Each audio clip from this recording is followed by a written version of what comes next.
DC সাহেবের অনুপস্থিতিতে ADC লাল রুহুলু খেংতে ওনার সাথে দেখা করি এবং একটা স্মারকপত্র প্রেরণ করি।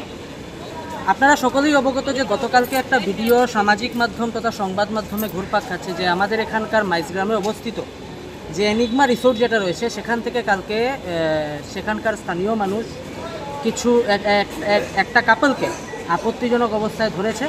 ধরার পরে তাদেরকে পুলিশের হাতে তাদেরকে তুলে দেওয়া হয়েছে by the people of the locality. তো এখন কথাটা হচ্ছে গিয়ে আমি সেটা নিয়ে তারপরে আমরা সোশ্যাল মিডিয়ায় নানান প্রোটেস্ট করেছি।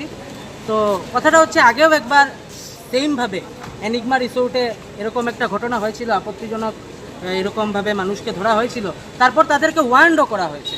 তো তারপরে রিপিটেডলি 8 মাসের মাথায় গত ডিসেম্বরে হয়েছিল, আমি নিজে স্টেটমেন্ট দিয়েছিলাম, ডিসি সাহেবের সাথে দেখা করেছিলাম, তারপরে তাদেরকে ওয়ার্ন করা হয়েছিল। তখন ছিলেন পার্থপ্রতিম দাস, ওনার নেতৃত্বে তাদেরকে ডিটেইন করে এনে ওয়ার্ন করা হয়েছিল। আবার 8 মাসের মাথায় সেমভাবে আজকের দিনে এরকম একটা ঘটনা ঘটেছে, যেটার আমরা তীব্র নিন্দা এবং ধিক্কার জানাই।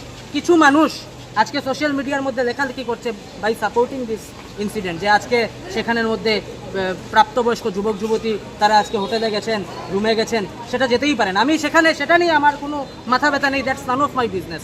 আমাদের কথা হলো যে যেখানে গেছে সেই জায়গাটা সেই সমস্ত কার্যকলাপের জন্য অথরাইজড কিনা সেটা আগে ক্রস চেক করে দেখতে লাগে। তো আমরা ক্রস চেক করে দেখেছি, অ্যাডমিনিস্ট্রেটিভ লাইনে কথা বলেছি, পুলিশের সাথে কথা বলেছি, that the place Enigma resort is not authorised for such incident. তো সেই জন্যই কালকে মালিক সহ ডিটেইনড হয়েছে under the leadership of PSI Jishumoni Bora. এবং এটাই চাইব, আইদার এই সমস্ত কার্যকলাপ বন্ধ হোক, না হলে এই যে এনিগমা রিসোর্ট আছে সেটা সিল করা হোক। ধন্যবাদ। এই সমস্ত কার্যকলাপ কোনোভাবে মেনে নেওয়া যাবে না।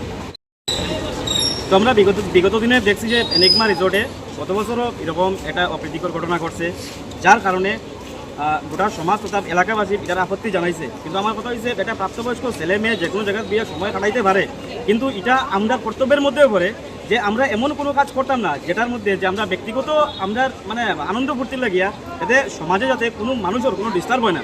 যেহেতু এর আগে আরও 2বার পুলিশে রেড করছে, মানুষের আপত্তি জানাইছে, তারপরেও কি কারণে এই রিসোর্টের এই ধরনের কার্যকলাপ রিপিট হইতো।